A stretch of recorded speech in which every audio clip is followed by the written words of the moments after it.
Юраты зашить мои Уга, Чаваш челги бурчухне тенже путмейнде. Кодаму мелис, истяму И туган тел, и матур тел, әткәм әнкәмнең теле.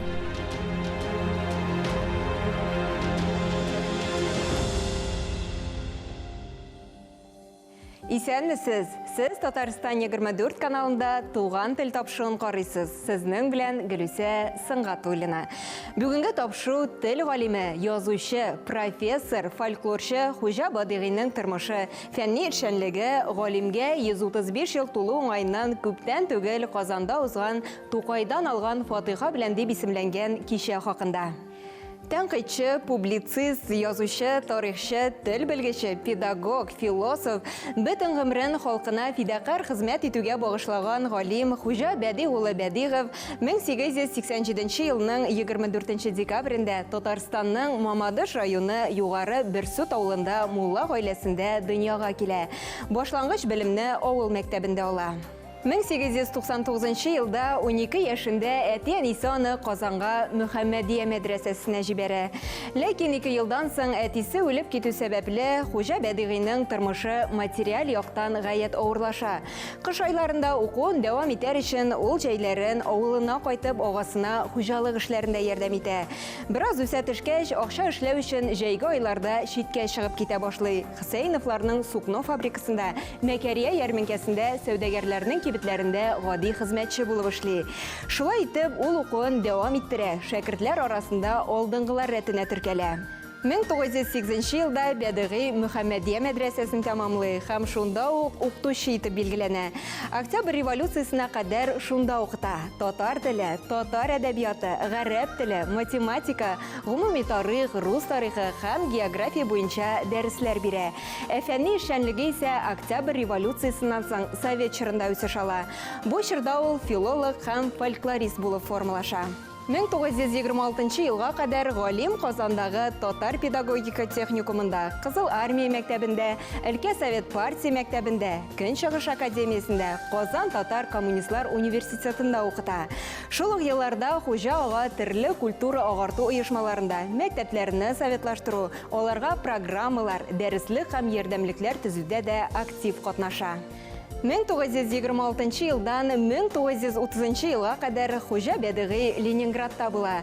Көнчыгыш институтында укый. 1928 елда әлеге институтның тюркология факультетын, 1930 елда исә аспирантурасын тәмамлап чыга. Шул ук елларда Герцен исемендәге педагогия институтында тел укыту методикасы курсларында да белем ала. 1930 елда Казанга кайта һәм Казан дәүләт педагогика институтының татар теле кафедрасы укытучысы итеп билгеләнә. Соңгы сулышына кадәр шунда эшли. Ул хәзерге татар теле һәм татар фольклоры курсларын укыта. Профессор дәрәҗәсенә җитә. 10 ноябрьдә галим, тәнкыйтьче, фольклор белгече Хуҗа Бәдиғыйның тууына 135 ел тулды. Шушы уңайдан шәһәребездә төрле чаралар үткәрелде. Тукайдан алган фатиха белән дип аталган кичә шуларның берсе. Габдулла Тукай әдәби музейында Тукайның чыгышларына багышланган шактый сандагы әдәби кичәләр оештырыла. Һәм менә бүгенге чарабыз да Тукайның чырдашы, танышы, якын дусларының берсе дип әйтегәндә Хуҗа Бәдиғыйга багышлана. Хуҗа Бәдиғый фольклорчы, галим, тел галиме буларак та билгеле. Һәм Хуҗа Бәдиғыйның Габдулла Тукай турында исемдә калганнар дигән истәлекләре саклана. Ал истәлекләр берничә тапкыр басылып чыкканнар һәм анда Хуҗа Бәдиғый Тукай белән беренче очрашуы, икенче очрашуы, менә шулай очрашуларын тәкъдим итеп китә тамашачыларга. Бүгенге кичәдә инде без Габдулла Тукай әдәби музеена Хуҗа Бәдиғыйның эшчәнлеген төрле яклап яктыртырга дигән максат куйдык. Шараны оештыру өстендә Лена Ивановна Тябин эшләгән. Галимның туганнарын җыйган, кабат-кабат фәнни эшләрен актарган һәм әлбәттә Тукай белән танышу тарихларын җентекләп өйрәнгән. Тукай белән ничек танышып китә? Тукай белән танышуының аның башы Юсуф Акчура дигән кешегә барып тоташа. Мөхәммәдия мәдрәсәсендә укый.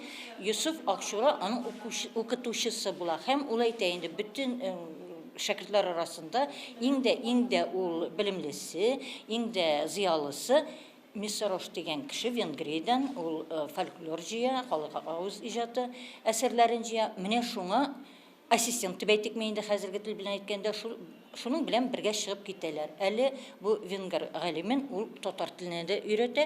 Мин ул вакытта дип белемем җитеп бетмидер иде, чөнки мин системаны белмим, ә ул системаны белә, телне белми. Менә шулай итеп алар тиз генә 6 ай дигәндә татар телен өйрәнеп тә ала бу галим. Һәм Орша районына кайтып, инде Бадыгайның ул вакытта әтисе Орша районында Кыршада имам-хатиб була. Менә шунда да кайтып алар материаллар җыялар. Аңлауыгызча, Тукай белән Бәдыгый шушы фольклор нигезендә танышып китәләр. Еш аралашып тормасалар да, үзара дустанә мөнәсәбәттә булалар. Габдулла Тукайның бик тә билгеле татар җырлары турындагы публичный лекция, халык өчен сөйләгән лекциясе бар.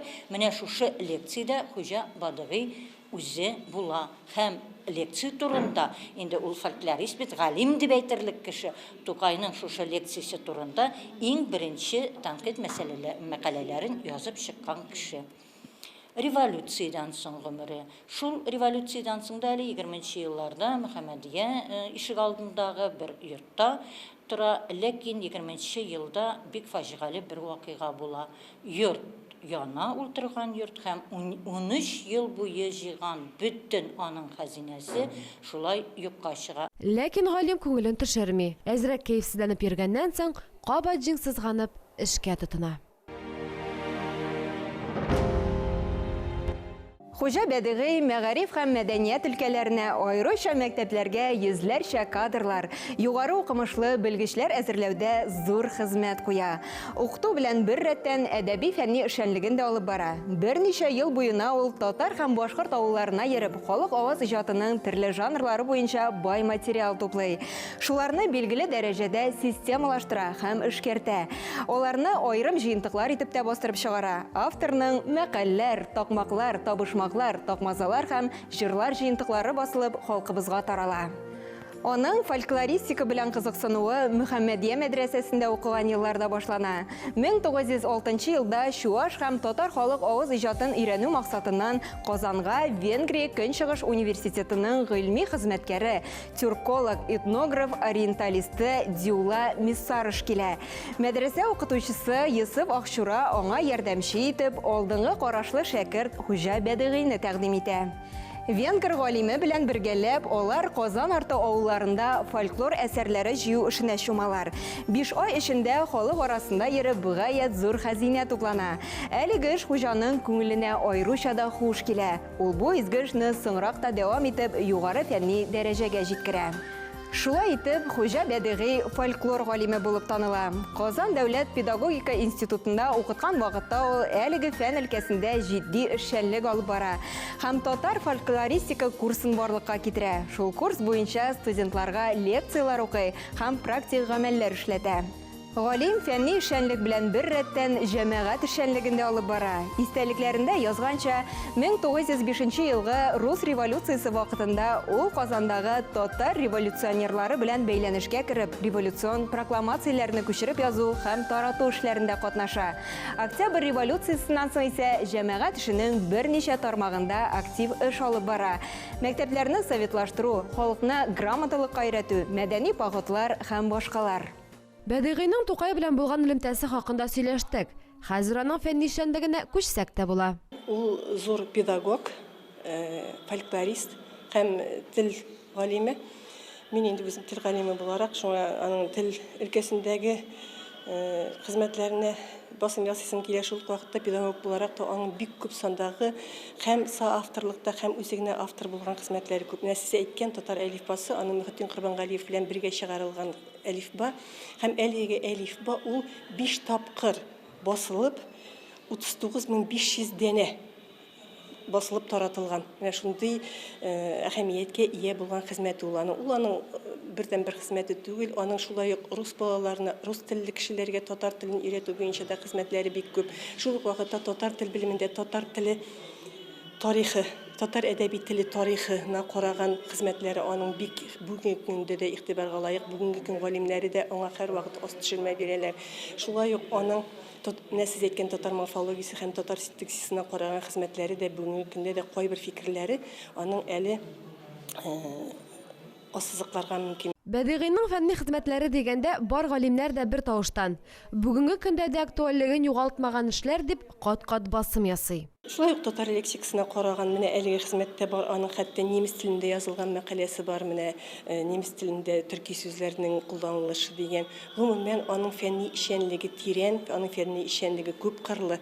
Һәм мин бүгенге көндә әлеге авторны татар фәнендә үзенең урынын ала алмаган һәм әле бик күп аерым монографик тикшеренүләргә тиешле галим дип саныйм.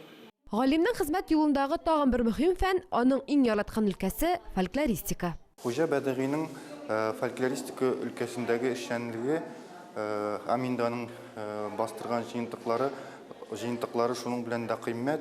Алар халкыбызның, шул чордагы халкыбызның, милләтебезнең киләчәккә өметләрен, аларның рухи үсешен чагылдыра.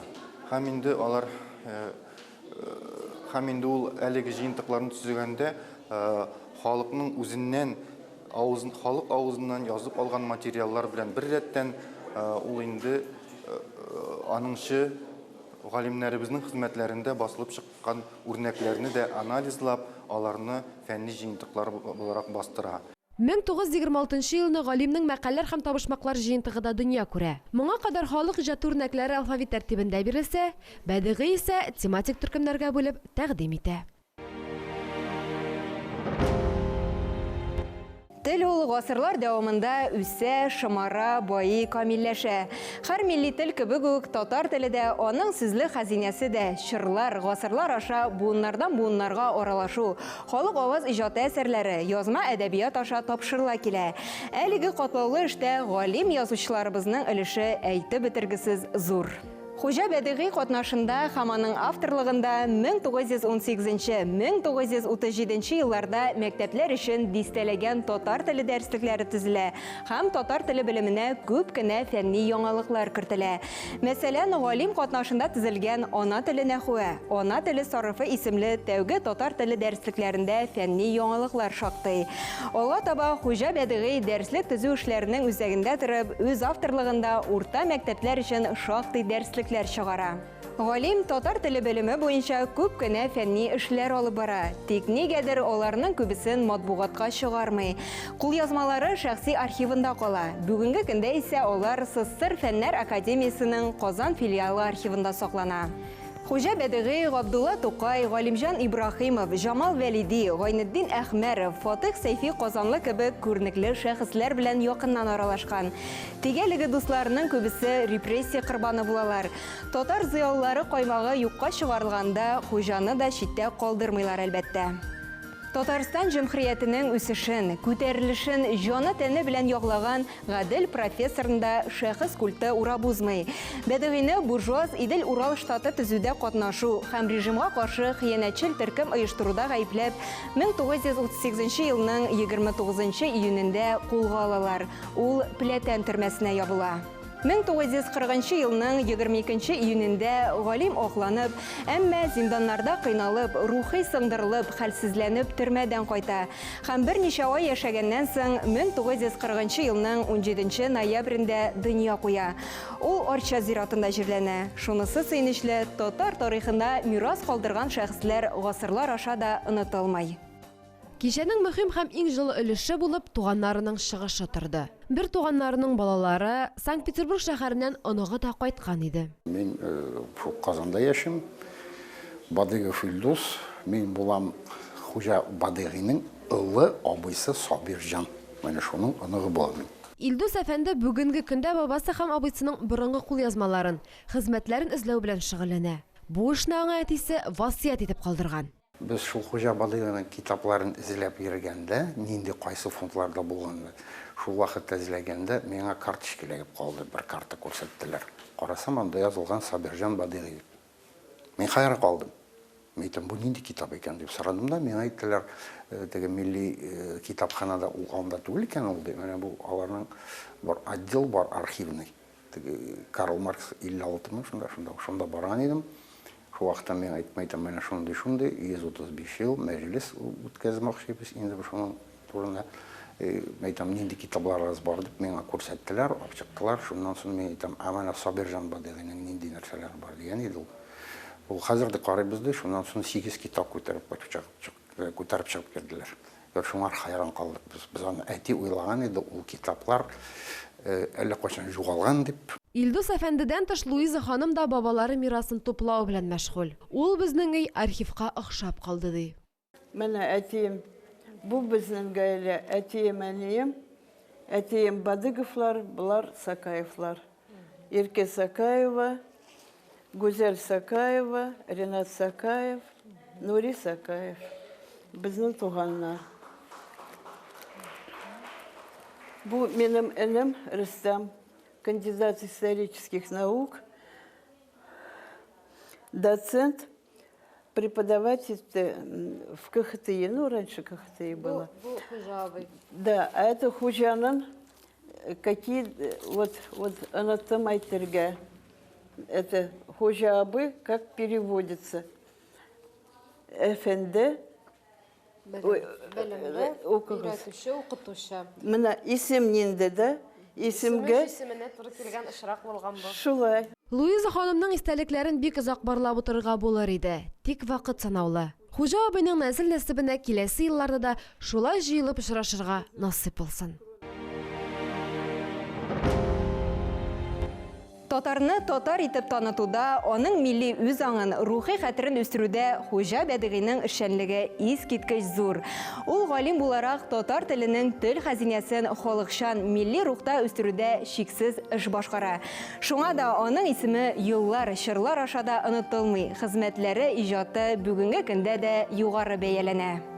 Шушының белән тапшырубыз ахырына якынлашты. Бүгенге тапшыру тел галиме, язучы, профессор, фольклорчы Хуҗа Бәдигыйның тормышы, фәнни эшчәнлеге, галимгә 135 ел тулу уңайыннан күптән түгел Казанда узган, Тукайдан алган фатиха белән дип исемләнгән кичә хакында иде.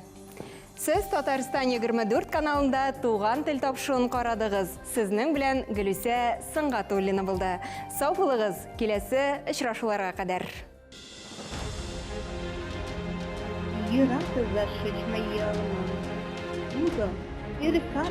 Чуваш челги бурчухне тенҗе путмейнде. Куда мумелис, истяму И туган тел, и матур тел, әткәм әнкәмнең теле.